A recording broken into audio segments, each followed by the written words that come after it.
जो भी कह लो, ओवरसोल्ड थे, शेयर्स पिटे हुए थे, वहां से एकदम से तेजी बनती हुई नजर आई है। लेकिन कल वाकई सरकारी शेयर्स में ठीक इकोनॉमिक सर्वे के एक दिन पहले बहुत ही गजब खरीदारी देखने को मिली है। और यही होता है मार्केट पे, आप टाइम करने जाओगे तो कुछ भी हासिल नहीं होगा। जो भी सिस्टमैटिक करते चले गए उनको कल रिवॉर्ड मिला। और कल आप एनर्जी स्पेस देखो, ऑयल एंड गैस स्पेस देखो, और साथ ही साथ डिफेंस स्पेस देखो, क्या जोरदार तेजी। डिफेंस इंडेक्स कल 7% उछल गया था। टी में कल एफआईएस की पॉजिटिव फिगर आई है। 480 करोड़ रुपए कैश मार्केट में उन्होंने खरीदारी की। बस 480 करोड़ रुपए की कैश मार्केट पे थोड़ी सी खरीदारी करेंगे, टॉफी पकड़ा गए हाथ में। और डीआईएस 3,360 करोड़ रुपए की खरीदारी करते हुए नजर आए हैं। गौरव गोयल जी मेरे को इसमें ज्वाइन कर रहे हैं। गौरव जी नमस्कार, बहुत बहुत स्वागत है आपका बिस्तक पे। नमस्कार रजत, आपके सभी दर्शकों को मेरी तरफ से बहुत बहुत नमस्कार। सर, इकोनॉमिक सर्वे आ रहा है, तो प्लीज दर्शकों को समझाएं कि इकोनॉमिक सर्वे में क्या कुछ फाइन प्रिंट्स आप देखना चाहोगे, और इसका इम्पैक्ट स्टॉक मार्केट पे क्या पड़ सकता है। तो रजत बेसिकली इकोनॉमिक रजत इकोनॉमिक सर्वे में इकोनॉमी की करंट पोजीशन कैसी है ये दर्शाया जाता है। बेसिकली जो चीफ इकोनॉमिक एडवाइजर होते हैं वो प्रेजेंट करते हैं इकोनॉमिक सर्वे और बताते हैं कि इकोनॉमिकली हमारा देश कहाँ पर स्टैंड कर रहा है।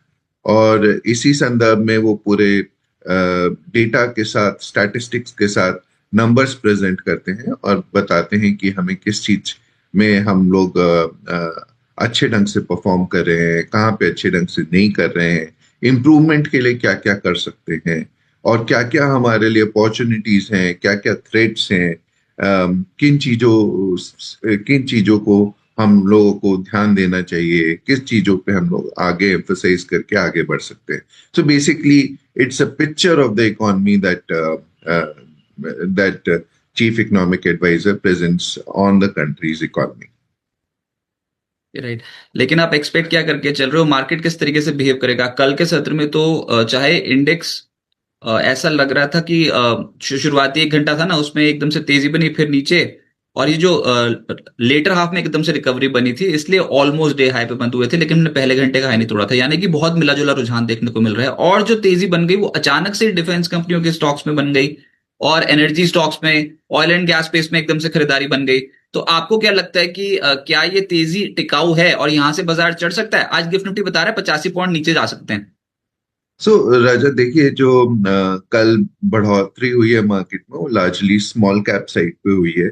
और ये थोड़ी सी राहत की बात थी क्योंकि वही एक इंडेक्स है और वही स्टॉक्स हैं जहां पे जो सबसे ज्यादा पिटे हुए हैं।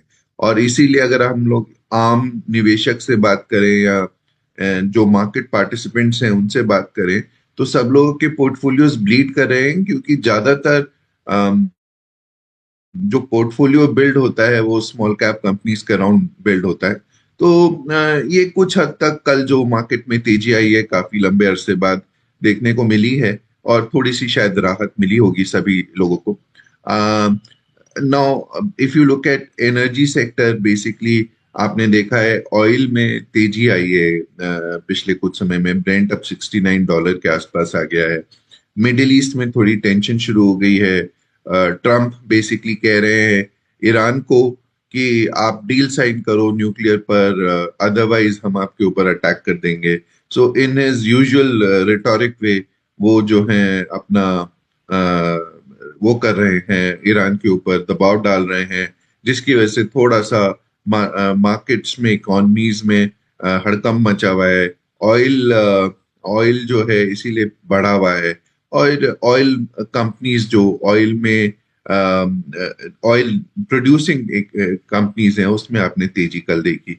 जहां तक बाकी डिफेंस का है, आपको मालूम है 1 तारीख को बजट आ रहा है एंड इंडिया के पास कोई चॉइस नहीं है Rajat, but other than the fact कि हमें अपना डिफेंस में आत्मनिर्भरता रखनी है, हमें डिफेंस में और अपना इन्वेस्टमेंट करना पड़ेगा, अच्छी अच्छी कंपनीज में को प्रॉप करने की कोशिश करनी पड़ेगी, मॉडर्न टेक्नोलॉजी को डेवलप करने की कोशिश करेगी, टाई अप्स करने पड़ेंगे बाहर। और ऐसे में डिफेंस कंपनीज की जो अग्रणी कंपनीज हैं उन सबको नेचुरल बेनिफिट मिलेगा। हम लोग चारों तरफ हॉस्टाइल कंट्रीज से घिरे हुए हैं, और आज की डेट में पूरा इंटरनेशनल एनवायरनमेंट इस तरह का है कि कोई भी चौधरी बन के कुछ भी बोल देता है, तो हम लोगों को उससे बचने की जरूरत है। तो मैं यही कहना चाहूंगा कि डिफेंस में मेरे को लगता है कि सरकार का एम्फेसिस रहेगा बजट में, और इसीलिए एक डिफेंस कंपनीज में हम लोग रैली देख रहे हैं। तो बहुत सारे पिटे हुए सेक्टर्स थे जहां पे हम लोगों ने कल थोड़ा सा एक मूवमेंट अपसाइड पे देखा।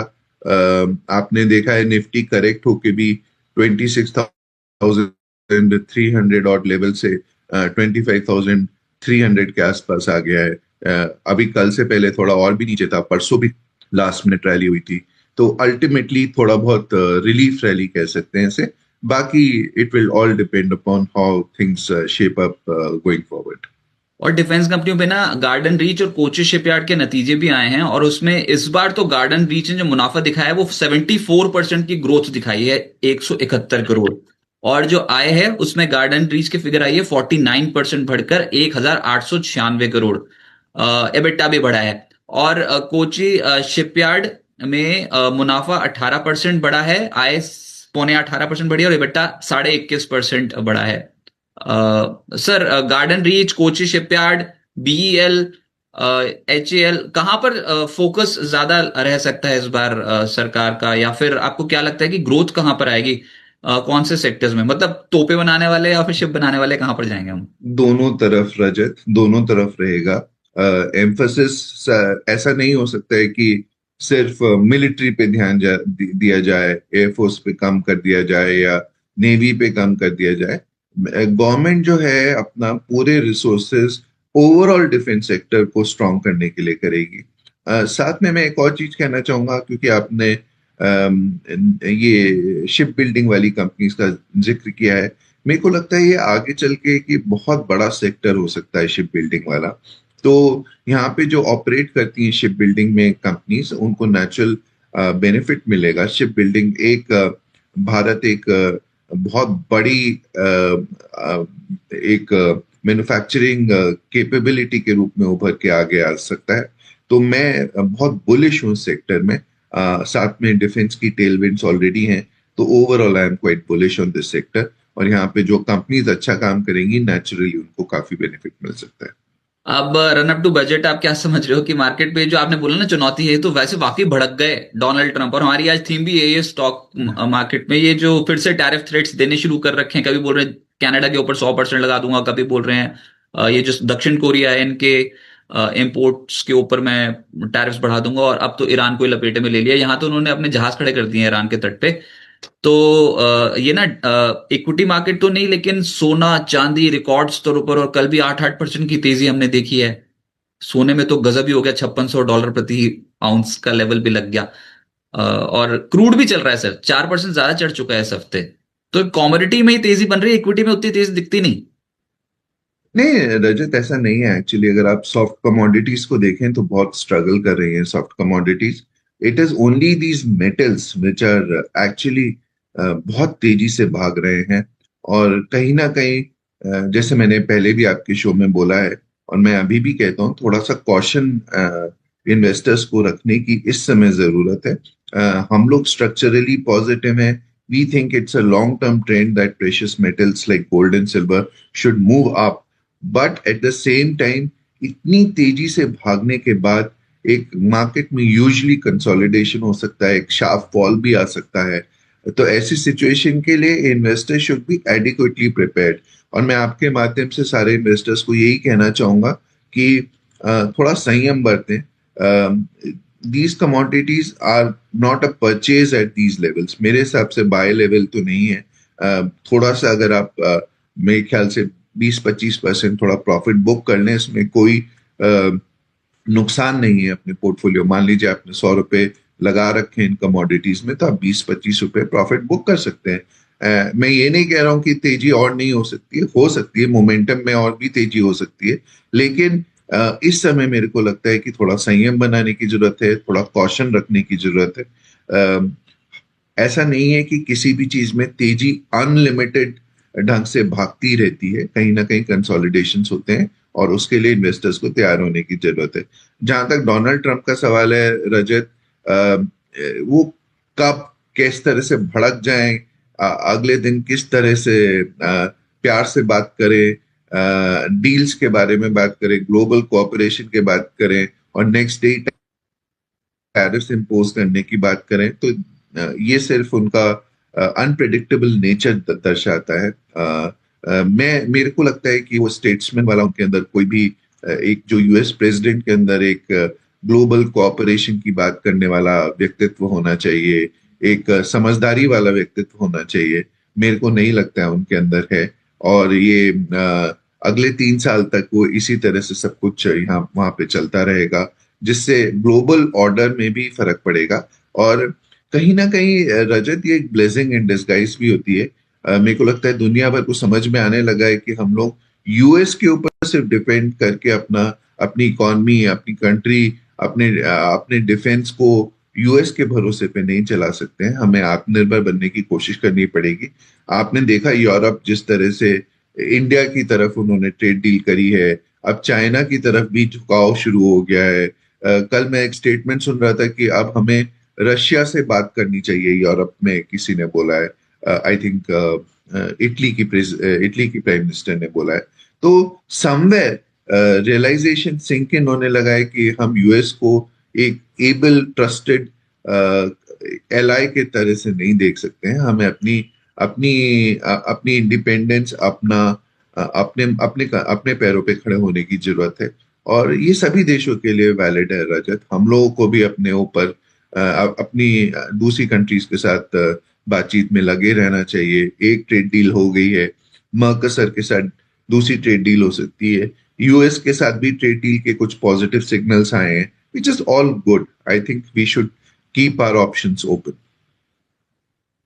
और जो यूएस फेड की पॉलिसी आई उसमें इंटरेस्ट रेट्स को स्टेबल रखा गया है, कुछ भी बदलाव नहीं किया गया। लेकिन जेरोम पावेल से जब सवाल पूछा गया कि डिपार्टमेंट ऑफ जस्टिस की जांच के ऊपर उनके क्या कमेंट्स है, तो उन्होंने कुछ भी कहने से इनकार कर दिया। तो सर समझदारी का सबूत दिया। और उससे ठीक पॉलिसी से पहले डोनाल्ड ट्रंप का सोशल मीडिया पे पोस्ट आ गया था कि वो नए फेड चेयरमैन की नाम की घोषणा जल्द करेंगे, और जैसे ही वो घोषणा होगी तो उसके बाद जब वो नियुक्त होंगे नए फेड चेयरमैन, तो फिर बहुत एग्रेसिवली इंटरेस्ट रेट्स घटेंगे यूएस में। लेकिन अभी कल जेरोम पावेल ने बोल दिया है कि अभी तो नहीं उनको पता कि इंटरेस्ट घटेंगे नहीं, कि कुछ कोई इशारा भी नहीं किया। वो बोल रहे हैं मिड ईयर, अगले इस साल मिड ईयर तक इंटरेस्ट रेट्स और इन्फ्लेशन जो वो पीक आउट हो जाएगी, उसके बाद देखते हैं। अभी तो डेटा डिपेंडेंट ही रहेंगे। तो सर ऐसा लग रहा है अपने कार्यकाल में तो इंटरेस्ट रेट घटाएंगे नहीं, अभी तो ठनी हुई है डोनाल्ड ट्रंप से। सो रजत, कल जो पॉलिसी में डिसीजन लिया था, it was not a surprise at all, it was an expected decision. Almost सभी को मालूम था कि यही होने वाला है। The decision was 10:2। 10 लोगों ने फेवर में बोला था कि कोई कट नहीं होगा, 2 लोग रेट कट की बात कर रहे थे, and both were Trump's representative in the Fed. तो अभी तक तो देखिए, जब तक जेरोम पावेल हैं, whether he is forced out of Fed और वेदर उनका अपना कार्यकाल खत्म होने के बाद वो हटते हैं, तब तक मेरे ख्याल से एक फेड में एक इंडिपेंडेंस रहेगी। फेड अपने आप अपने ढंग से डिसीजंस लेगा, and this is very important for US economy. और आने वाले समय में ऑफ कोर्स ट्रम्प अपने एक फेड चेयरपर्सन बना सकते हैं, और उसके बाद क्या फेड इंडिपेंडेंट रह के अपने डिसीजंस ले पाएगा, ये एक देखने वाली चीज है। फेड को इंडिपेंडेंट होना बहुत जरूरी है, तभी इकोनॉमी सही रास्ते पे चलती है। शॉर्ट टर्म में वो रेट कट्स करवा सकते हैं नए नए फेड चेयरपर्सन के साथ, but it might not necessarily be good for US economy. तो मैं यही कहना चाहूंगा, जेरोम पावेल एक सेफ ऑप्शन है आज की डेट में, एक काउंटर बैलेंस करते हैं ट्रम्प की अग्रेसिवनेस को, which is a good thing. Yes, उन्होंने ये भी कहा है कि रेट हाइक्स हम एक्सपेक्ट नहीं करते हैं, डेटा डिपेंडेंट रहेंगे आने वाले समय में, but a lot could change once the new Fed chairperson arrives. तो ये आगे चल के देखने वाला होगा, जिस तरह का ट्रम्प का बिहेवियर है, anything could happen, so we should wait and watch. Nikunj ji हमारे आज बहुत खुश हो रहे हैं, बोल रहे हैं कि कल बुलिश हरामी पैटर्न फॉर्म हुआ है, और जब जब ये हुआ है तो फिर अगले दिन एक अच्छा दिन बीता है निफ्टी पे। और सोने चांदी में तो वो बोल रहे हैं कि आग लगी हुई है, बहुत ही तेज गति से ऊपर जा रहे हैं। आप सभी का बहुत बहुत स्वागत है बिस्तक के इस लाइव एडिशन में। फिर से बता दूं कि अभी हम यहाँ से ही जो स्टॉक मार्केट पे आज के सत्र में एक्टिविटी उसको कवर कर रहे हैं। प्री मार्केट एनालिसिस हो रही है और उसके बाद फिर जैसे ही मार्केट खुल जाएगा तो फिर काउंटर स्पेसिफिक चले जाएंगे। और उसके बाद साथ मत छोड़िएगा क्योंकि आज बड़ा दिन है स्टॉक मार्केट के लिए, इकोनॉमिक सर्वे पेश हो जाएगा और 11 बजे से ही हमारे साथ बड़ा पैनल मौजूद रहेगा। इनफैक्ट 10:30 बजे से ही, क्योंकि 10:30 बजे हमारा आज जो बजट और बाजार होगा वो 10:30 बजे हम कर रहे हैं। फिर 11 बजे से हम इकोनॉमिक पॉलिसी पे आ जाएंगे और उसके बाद फिर बड़े बड़े अर्थशास्त्री, उनका पैनल है, वो हमारे साथ जुड़ेंगे और हम जानने की कोशिश करेंगे आसान भाषा में कि उसका इम्पैक्ट इकोनॉमी पे क्या देखने को मिल सकता है। और सरकार जो चाहती थी, जैसे उन्होंने एक रोड मैप बना रखा था पिछले फिस्कल में, तो क्या उसको अचीव कर पाई, कितना अचीव कर पाई, और कुछ झांकी जरूर मिलेगी कि क्या किस तरीके की पॉलिसी सरकार ड्राफ्ट करना चाहती है फॉर दिस बजट। और उसको हम डिकोड करने की कोशिश करेंगे। भैया इशारा तो पता लगे कि कहाँ ग्रोथ पे फोकस है, कि कंजम्पशन पे फोकस है, कि कहाँ पर क्या। वैसे तो मैं बता दूं कि कंजम्पशन वाली अनाउंसमेंट्स ज्यादा हुई थी पिछले साल, तो वही आपको कुछ कुछ उसकी झांकियां दिखाई देंगी इकोनॉमिक सर्वे में। और इस बार का बजट ये मत सोच लेना कंजम्पशन वाला बजट आ जाएगा, इस बार रिफॉर्म्स की बहुत ज्यादा जरूरत है। तो उसके ऊपर देखते हैं कि क्या कुछ अपडेट्स आते हैं। और बीच में हम डोनाल्ड ट्रंप से तो निपट ही रहे हैं, वो तो हम निपटते रहेंगे, वो तुम्हारा रोज का काम है। अच्छा, उसके बाद बहुत सारे व्यूअर्स हमारे साथ जुड़े हुए हैं, शुक्रिया हमारे साथ जुड़े रहने के लिए। और सर एलएनटी के नतीजे आ रखे हैं यहाँ पर। आज सिंगल डिजिट मुनाफे में नेगेटिव है, मतलब गिरावट देखने को मिल रही है मुनाफे में। 3,215 करोड़, 4.3% की गिरावट है मुनाफे में एलएनटी के। और आय 10.5% बढ़ी है, लेकिन एबिटा 18.6% बढ़ा है। मार्जिन भी प्रोटेक्ट करे, 9.7% से बढ़कर 10.4%। कैसे सेट ऑफ रिजल्ट्स आपको दिखाई दे रहे हैं एलएनटी के? सो रजत, मेरे को तो बहुत अच्छे लगे results. These look very good to me. ये जो प्रॉफिट में गिरावट आई है, it could be one time losses, I am not sure about it. But मेरे को लगता है क्योंकि एबिटा परफॉर्मेंस बहुत अच्छी रही है एंड ओवरऑल रेवेन्यू ग्रोथ भी हुई है, and I think they are doing phenomenally well. It's a very very good company. मैं तो मतलब इस तरह की कंपनीज को पोर्टफोलियो में जरूर होना चाहिए रजत। एंड ये मैं इस पर्टिकुलर स्टॉक के बारे में बात नहीं कर रहा हूँ, बट मैं इस तरह की कंपनीज के बारे में जरूर ये कहना चाहूंगा कि ये आपके पोर्टफोलियो को स्टेबिलिटी प्रोवाइड करती है और साथ में आपको ग्रोथ ऑप्शन भी मिल जाता है। आप ऐसा नहीं देखेंगे कि इस कंपनी में आपको अचानक 10% का फॉल मिल गया, ये मिल गया। ये these are quality companies. So I am all for जैसा एलएनटी ने परफॉर्म किया। I think it's a good good company, good prospects, good promoters, good balance sheet, all looks healthy for them. हाँ, लेकिन ना सर, जब आजकल ये जो रिजल्ट्स आते हैं ना, तो उसके बाद जो कमेंट्री पढ़ो ना, वो थोड़ी पता नहीं डराने वाली होती है, मैं तो कहूंगा। क्योंकि जब नोमुरा ने बाय कॉल दे दी एक बार, 4,510 का टारगेट भी दे दिया एलएनटी पर, लेकिन वो बोल रहे हैं but execution misses estimates. So cut FY27-28 EBITDA estimate by 1 to 3% to factor in weaker energy segment margin. तो एक तरफ तो दे रहे हैं टारगेट 4,510 का, क्लोजिंग आई है 3,800 के आसपास की। दूसरी तरफ कह रहे हैं कि एग्जीक्यूशन एस्टिमेट से मिस कर गया है और हम अपने EBITDA एस्टिमेट्स को फॉर FY28 काट रहे हैं 1 से 3%। बताओ, सीधी बात तो करते नहीं है। तो कब खरीदें कि ना खरीदें? बाय रेटिंग दे रखी है तो नीचे खरीदेंगे, मतलब फिर जब नीचे चले आएगा तो फिर खरीदेंगे। बट रजत, मेरे को लगता है कि L is a quality company. अगर एक आध क्वार्टर में हल्का सा मिस हुआ भी है, which is okay, I think L N T is quite capable of recouping whatever gaps have been there. So मैं इसको थोड़ा सा एक नजरअंदाज कर सकता हूँ, and I would not hesitate to have it in my portfolio for a long term. Such quality companies are rarely found, and ये आप देखिए, मतलब they are so robust and consistent in the overall performance. So L&T is a good core part of your portfolio, a large cap portfolio. Right. मैं chart भी लगा देता हूँ screen पे और मैं बता दूं कि आज जो आरबीआई पॉलिसी, सॉरी, आज जो इकोनॉमिक सर्वे आने वाला है ना, उसमें आपको देखना क्या क्या है जो हम भी जानने की कोशिश करेंगे। एक तो जीडीपी ग्रोथ का ट्रेंड, उसके बाद इन्फ्लेशन वाली जो पॉलिसीज रहती है, मॉनेटरी पॉलिसीज, उसका इम्पैक्ट क्या पड़ा, सरकार कितनी फिस्कल पोजीशंस है, सरकार अपने ये उधारी वगैरह को कैसे मैनेज करके चल रही है, और बाकी फिर वो employment, health care, education schemes जो बहुत सारी होती हैं, उनके ऊपर सरकार किस तरीके से फोकस करके चल रही है, रोजगार, अर्थव्यवस्था में रोजगार के मौके कैसे बढ़ा रही है सरकार, ये सब सोशल इंडिकेटर्स जो है इनको हम बहुत क्लोजली ट्रैक करेंगे। तो वो तो अब बात होगी 11 साढ़े 11 बजे, उससे पहले मार्केट में जो होना होगा वो भी हो जाएगा। मैं चार्ट लगा रहा हूँ स्क्रीन पर, हो ये तो लग गया क्रूड का चार्ट। सर मैं आपको बता था ना, ये सच्ची में ना पिछले 2-3 दिन में जो ईरान के यहाँ जहाज खड़े कर दिया ना ट्रंप ने, ये फिर से चलना शुरू हो गया है, पर ओवरऑल ट्रेंड इज वीक। लेकिन ये पिछले कुछ दिनों से 58 की चीज 68 दिखाई दे रही है, और तेजी तो पकड़ लिया। Week week on week chart है, मतलब हफ्ते दर हफ्ते वाला, 4 हफ्ते से 6 हफ्ते से इनफैक्ट हम तेजी देख रहे हैं, कहीं पर भी गिरावट नहीं आई है। और इसी को ही बुला रहे हैं दो स्टॉक्स हमारे यहाँ पर, एक है ओएनजीसी और एक है ऑयल इंडिया। सच्ची हमने मतलब कभी कभी देखा है 10-10% ऊपर इन दोनों स्टॉक्स को। तो कल तो 8-8 10-10% चढ़ गए ओएनजीसी और ऑयल इंडिया। आपकी राय दोनों स्टॉक्स पे? सर रजत, गिरे भी बहुत थे दोनों स्टॉक्स। फैक्ट रिमेन्स दैट अगर हम प्योर डिमांड सप्लाई पे जाएं तो सप्लाई आज की डेट में काफी स्ट्रांग हो रही है। ओवरऑल मैं बात कर रहा हूँ, ये हम लोग स्नो स्टॉर्म और इन सब चीजों को, इवेंट्स को अगर हम एक तरफ कर दें तो वो बात और है। बट अगर प्योरली डिमांड सप्लाई डायनेमिक्स पे जाएं तो सप्लाई बहुत ज्यादा आ रही है मार्केट में, और अवेलेबल है, और डिमांड जो है वीक हो रही है। तो ट्रेड मैं मेरे हिसाब से तो I would avoid such companies at this point of time, क्योंकि प्राइस ऑलरेडी बढ़ चुका है। यस, एक कोई जियो पॉलिटिकल फैक्टर की वजह से अगर ऑयल में तेजी आती है, then it is a different matter all together. ये जो ऑयल में आप स्पाइक देख रहे हैं मिडिल ईस्ट में टेंशन की वजह से है, और there is no other reason. Now $69 is on the higher side if you ask me.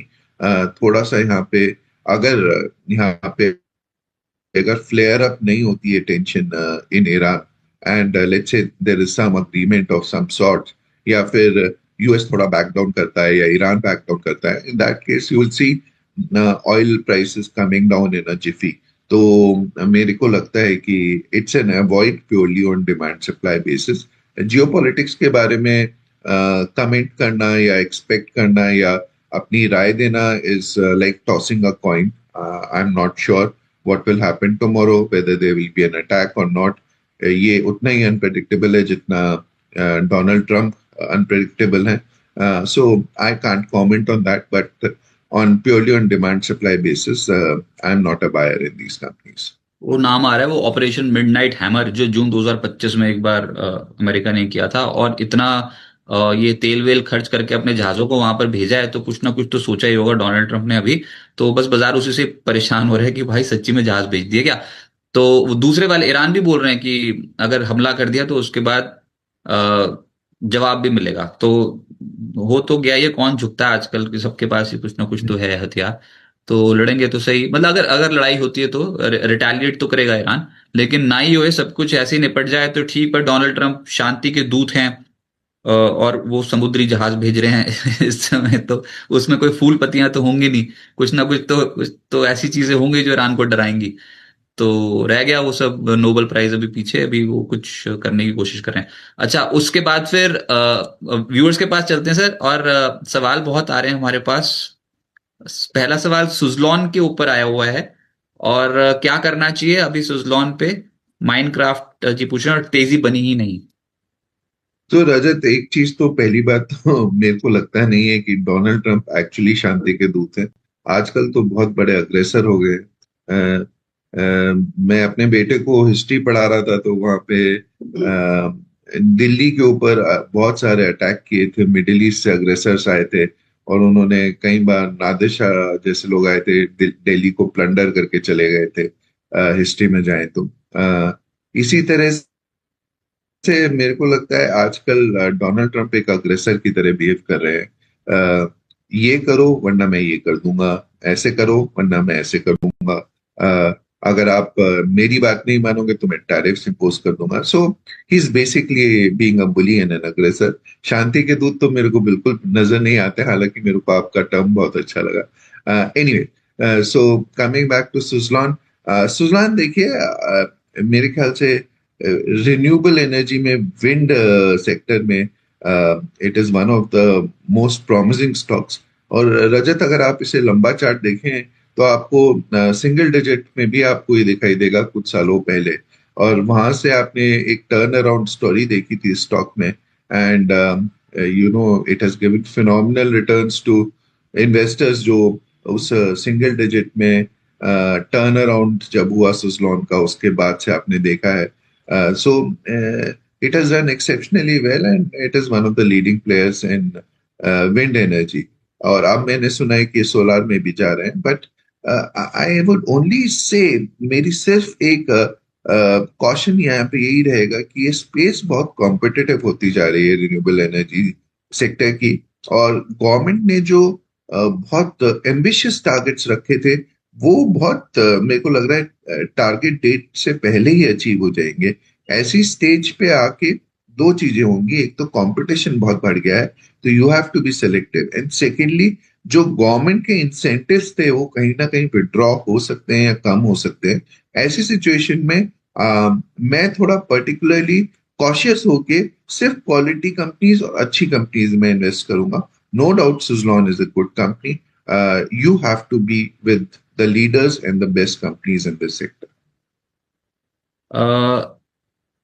बिल्कुल ही टॉपिक चेंज करना चाहूंगा, क्योंकि जो लेवल किसी ने नहीं सोचा था वो एकदम से आ गया है।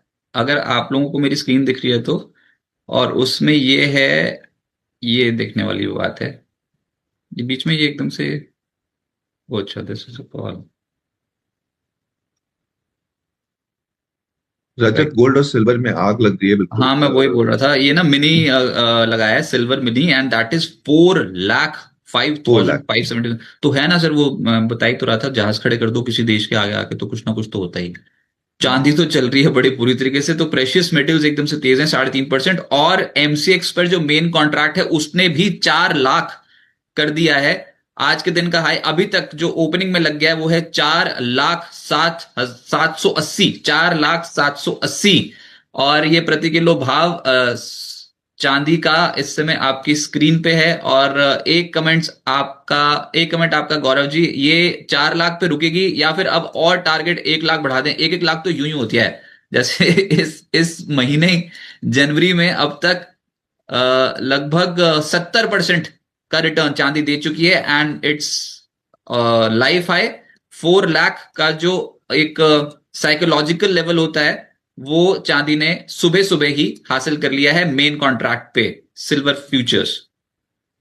रजत, मैं एक चीज कहना चाहूंगा, I am very happy with what ever rally is happening in gold and silver. और उसके पीछे दो रीजन है। वन इज, सबसे पहले ये क्लियरली पूरे देश को दर्शाता है कि अगर दुनिया में, अगर हमारे देश में कोई बेस्ट फंड मैनेजर है ना, तो वो एक इंडियन हाउसवाइफ है। इंडियन हाउसवाइफ ने ट्रेडिशनली गोल्ड और सिल्वर में खूब इन्वेस्टमेंट किया हुआ है, और जो यहाँ पे रिटर्न्स मिले हैं पिछले कुछ समय में, these are amazing returns. And somewhere point number 2 is, मैं कहना चाहता हूँ कि this rally which is happening across the globe, उसकी वजह से इंडिया में जो हाउस होल्ड्स के अंदर इतना गोल्ड पड़ा हुआ है, सिल्वर भी है, मंदिरों में इतना गोल्ड पड़ा हुआ है, अगर हम इंडिया में ओवरऑल जो प्रेशियस मेटल्स की जो कंजम्पशन है और जो इंडियंस के पास है, उससे इतनी वेल्थ जनरेट हो रही है कि एक आम आदमी के जीवन में उसे अचानक लगता है कि मेरे पास बहुत वेल्थ हो गई है, वेल्थ क्रिएशन हो गया है, कोई चीज 2 गुना हो रही है, कोई चीज 4 गुना हो रही है। सो ये this is a very good way of wealth creation, and Indians traditionally have been storing gold and silver in large quantities. So that's a fantastic thing for Indian households. मैं तो यही कहना चाहूंगा, but मैंने जैसे पहले कहा कि थोड़ा सा कॉशन वारंटेड है रजत। और अगर आप खासकर मैं जानता हूं कि सिल्वर को, फिजिकल सिल्वर को बेचना मार्केट में बहुत मुश्किल है। I was talking to someone, और एक अंकल हैं, वो अपना सिल्वर लेके गए बेचने के लिए, बट उनको वो करीब 1 लाख रुपए का सिल्वर का सामान लेके गए बेचने के लिए ज्वेलर के पास, और उसने कहा कि मैं इसके 2,000 रुपए ही दूंगा, ये silver, physical silver is not worth it. So if we leave that part aside, और अगर किसी के पास financial terms में सिल्वर है, गोल्ड है, maybe it is not a bad time to book some 20-25% of your overall portfolio. बहुत आपने wealth create कर चुके हैं इसकी वजह से, थोड़ा सा अगर आप प्रॉफिट बुक कर लेंगे इसमें कोई नुकसान नहीं है। मैं ये नहीं कह रहा हूँ कि ये यहाँ पे रैली रुक जाएगी या खत्म हो जाएगी। जैसे मैंने कहा, we are long term structural bulls on precious metals, but just to be cautious and book, अपने प्रॉफिट्स बुक करने में कोई हर्जा नहीं होता है, थोड़ा बहुत बुक करने में बिल्कुल हर्ज नहीं होता है, ऐसी सिचुएशन में जब कोई एसेट क्लास इतनी तेजी से इतना ज्यादा राइज कर गई हो। कि हमारी बात होते होते 6,000 7,000 बढ़ गई। मतलब 1-2 मिनट में 6,000 7,000 ऊपर। पूरा दिन बैठे रहो स्टॉक मार्केट घूर घूर के देखो, कुछ नहीं होने वाला है। यहाँ पर ओपनिंग टिक्स ऐसे से भागते हैं। तो सर बिटकॉइन में भी देखा था एक बार ऐसा, और इस बार चांदी में देख रहे हैं। मैंने आपको एक किस्सा बताना चाहूंगा यहाँ पर। मेरे खुद की फैमिली में मेरी नीस है, उन्होंने बोला था कि 1.5 चल रहा था उस समय ना, 1.5 के आसपास एक डिप आई थी। 1.5 के आसपास एकदम से ना बहुत स्पीड से नीचे आना शुरू हुआ। तो वो पहली बार तो म्यूचुअल फंड में इन्वेस्ट कर रही है, ETF में, तो बोल रहे थे कि ये तो मैं तो गई, मैंने तो पहली बार इन्वेस्टमेंट किया था, बताओ चांदी ऊपर से नीचे आ गई। तो बड़े मीम्स बनने शुरू हो गए, चांदी क्रैश, चांदी क्रैश, चांदी क्रैश। अभी भी बन रहे हैं, अभी भी वैसे ऐसा तो नहीं है कि ये सब होता है। तो वो डर गई एकदम से। आई थी चांदी नीचे एक बार बहुत तगड़े से, उसके बाद वो जो 1.5 लाख के बाद जो दौड़ी है चांदी, गजब दौड़ी है। तो अब वो बोल रही है अरे आप लोगों को कुछ नहीं आता। आप लोग तो रहने दो। मैंने देखो कितनी बढ़िया इन्वेस्टमेंट कर रखी है। She was the first time investor है। तो उसने पहली बार किया और तुक्का भिड़ा है जबरदस्त। और ये तो अच्छे अच्छे नहीं पता लगा पाया कि भाई 1.5 लाख की चीज 4 लाख हो जाएगी। तो फिर अब उससे पूछना यही है कि कुछ ट्रम्प ने बता रखा था कि उसे, या फिर ऑफिस से कोई खबर निकली थी, या फिर ऐसा कोई चीज थी। गजब इन्वेस्टमेंट थी। एंड बाकी सारी उसकी इक्विटी मार्केट में इन्वेस्टमेंट डूबी हुई है। और सिल्वर उसने ETF खरीद रखा है। तो ऐसा भी हुआ है इस बार, बहुत सारे यंग इन्वेस्टर्स ने चांदी, ETF और ये सब चीजें ले रखी थी, और उनका बहुत पैसा बन गया इसमें। बहुत तेज गति से ऊपर गया।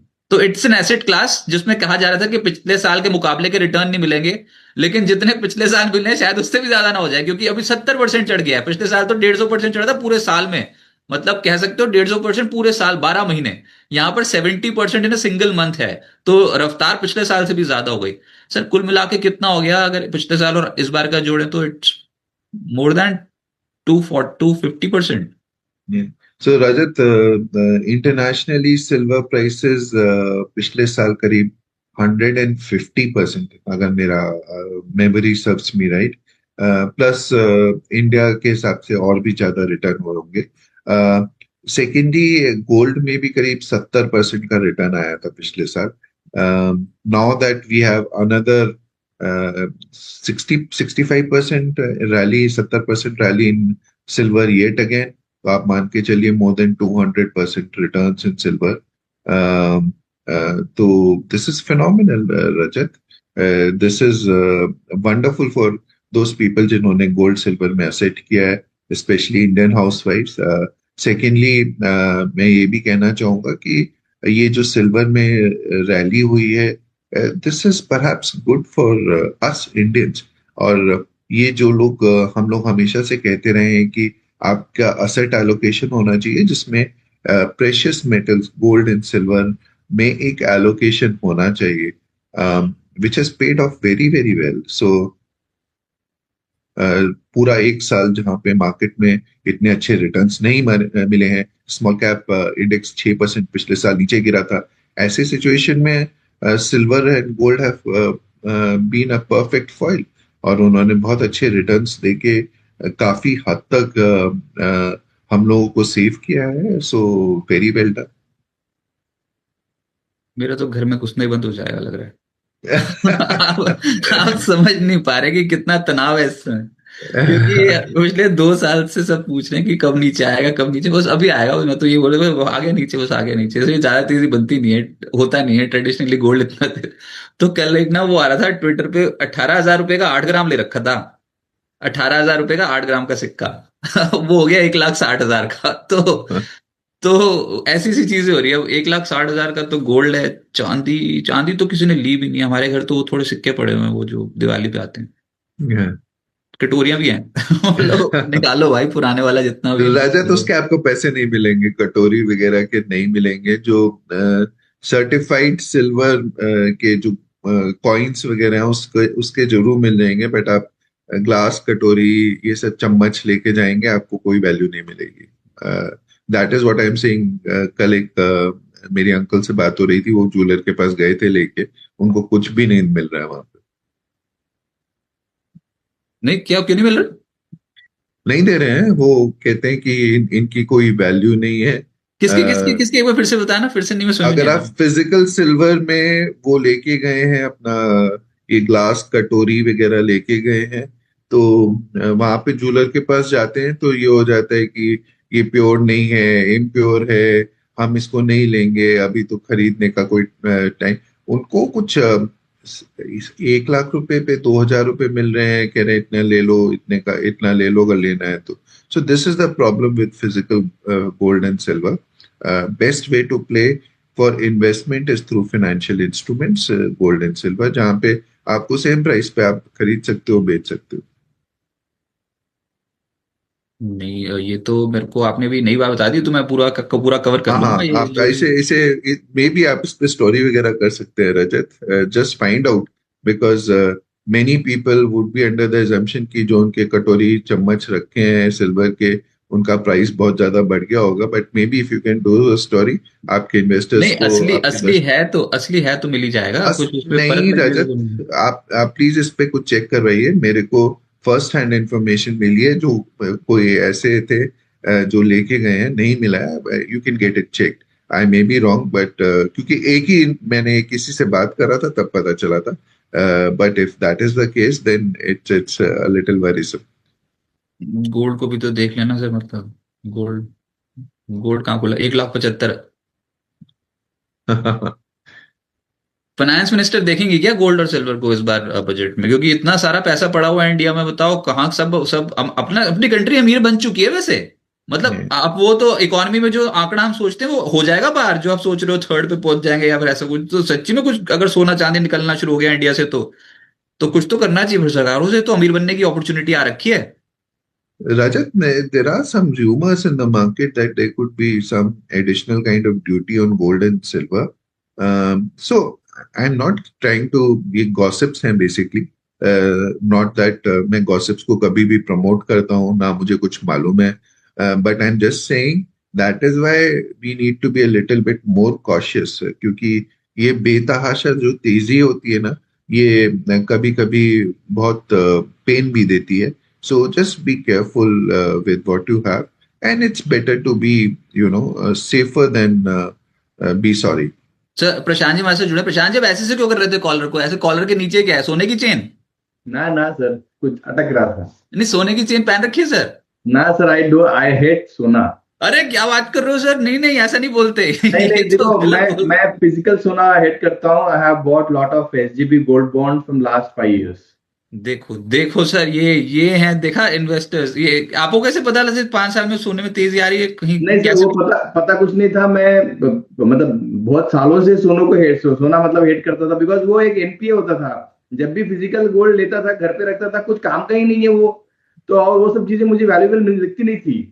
तो वो हिसाब से मैंने एसजीबी गोल्ड बॉन्ड लिया, जहाँ पे एटलीस्ट मुझे साल में कुछ ना कुछ तो टका रिटर्न मिले, और मुझे मेरे पोर्टफोलियो में दिखे, मेरे मार्जिन में काम आए, कुछ लिक्विडिटी दिखे मेरे पोर्टफोलियो में। तो वो सब चीजें लिया, but luckily everything is going fine.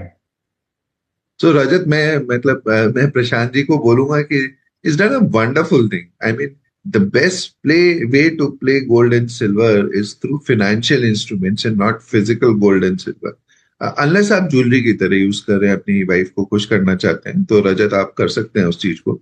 But Prashant is done a wonderful thing, और मैं हम लोग यही चीज कहते हैं, बाय फाइनेंशियल इंस्ट्रूमेंट्स, एंड आपका लिक्विडिटी का भी इशू नहीं होता है, आप जब चाहो बेच सकते हो, मेकिंग चार्जेस की प्रॉब्लम नहीं होती है. आपके दर्शकों को मैं यही कहना चाहूंगा. And nowadays we have wonderful financial instruments, ETFs हैं आपके, आपके म्यूचुअल फंड्स हैं जिसके थ्रू आप गोल्ड सिल्वर में निवेश करके आराम से अपना बेनिफिट ले सकते हैं. Sovereign gold bond is a wonderful example. Trade भी होता है सेकेंडरी मार्केट में, जब चाहो आप बेच सकते हो उसे. 2.5% का इंटरेस्ट भी मिलता है. So Prashant, very well done Prashant. Sir but lastly जो मेच्योरिटी का पैसा मिलता है वो टैक्स फ्री है। Tax free. जैसे मतलब सोने पे सुहागा अगेन। एक मिनट रुको, कहा है टैक्स फ्री? अभी बजट आने वाला है, किस पे लगवाना है टैक्स? आप ये बताओ, आप बताओ। इस समय सरकार को भी दिख रहा है कि मेच्योरिटी तो कुछ ना किसी की हो रही होगी। वो जो गोल्ड बॉन्ड आए थे वो वाले। यस। हाँ, यही तो सरकार हम उससे बोल बहुत नुकसान में है रजत, बिकॉज राइट, उन्होंने एंटिसिपेट नहीं किया था ऐसा कुछ रैली हो सकता है. दैट इज द तो रीजन दे सरकार को तो stopped new SGB gold bonds. हाँ, और कुछ तो टर्मिनेट भी कर रहे हैं, जैसे ही फर्स्ट कॉल आता है तो सरकार जो है उसे वापस ले रही है। 2.5% का इंटरेस्ट भी देना पड़ रहा है साथ में। करंट प्राइस पे गोल्ड सिल्वर ये गोल्ड के रिडीम भी करना पड़ रहा है। तो सो एक और एंड गोल्ड बॉन्ड निकाल देगी इस वाले रेट पे, पिछले वाले का एंड भुगतान इस साथ में वाले रेट टैक्स पे। फ्री ऑप्शन है सरकार को कुछ मिल भी नहीं रहा है। सर बहुत मैं वही बात कर रहा था प्रशांत जी, हम तो बहुत अमीर हो गए हैं। आप सोचो तो सही, कितना सोना है हमारे पास, कितना सिल्वर है हमारे पास देश में। सही बात है सर। मैं लास्ट वीक एक क्लाइंट को मिला, ही वॉज अ ज्वेलर, उसके पास 100 kgs पड़ा हुआ है। मतलब दुकान तो ये चला ही रहा है, बट फिर भी सोचो ना, 100 kg सोना लेके 2 दुकान चला रहा है। मैं सोचा बोल रहा हूँ 100 kg चांदी, आप 100 kg सोना बोल रहे हो। यस। बाप रे बाप, सही है। सही अभी है जो उसको भी। अभी उसको पीएमएस करना है, अभी उसको इक्विटी मार्केट में आना है। बोलते हैं मैं बहुत जिंदगी में ऐसी तेजी देखी नहीं है, मुझे लगता है कि ये मुझे डाइवर्सिफाई करना पड़ेगा, because equity is getting diversified into gold and gold people are getting diversified into equity. बोलते हैं यार वो ज्यादा ही मुझे हजम नहीं हो रहा है, बोलते वो। अब तो देख दो, लो, तो गोल्ड और सिल्वर ही लगा लेते हैं छोड़ो इक्विटी अभी थोड़े दिन। अरे बाप रे, एकदम से वो ऊपर ही ऊपर है, फिर 76 पॉइंट नीचे खुल गई निफ्टी, आज 76 पॉइंट नीचे खुल गई। तो गौरव जी एक बार ओपनिंग पे कमेंट्स कर लीजिए, उसके बाद तो फिर हम सिलसिलेवार तरीके से इकोनॉमिक सर्वे की तरफ बढ़ते चले जाएंगे। अभी ओपनिंग पे आपके कमेंट 77 पॉइंट्स नीचे खुले हैं Gaurav ji. So Rajat, this opening to my mind does not mean anything. ऊपर नीचे चलता रहेगा। अभी ऊपर अभी नीचे गिर गया है, हो सकता है आप थोड़ी देर में ऊपर देखें। बट ओवरऑल मेरे को इंडिया में कोई ऐसा प्रॉब्लम नहीं लग रही है Rajat. Of course there are geopolitical headwinds, but I think हम लोग अच्छे ढंग से राइड कर रहे हैं। अमेरिका को छोड़ दें जो हमारे ऊपर प्रेशराइज करने की कोशिश कर रहा है, but otherwise we are doing good. Budget could be another trigger, and क्योंकि हमारे वैल्यूएशन सब बहुत बेटर हो गए हैं पहले से, that is why that makes me even more positive about India right now.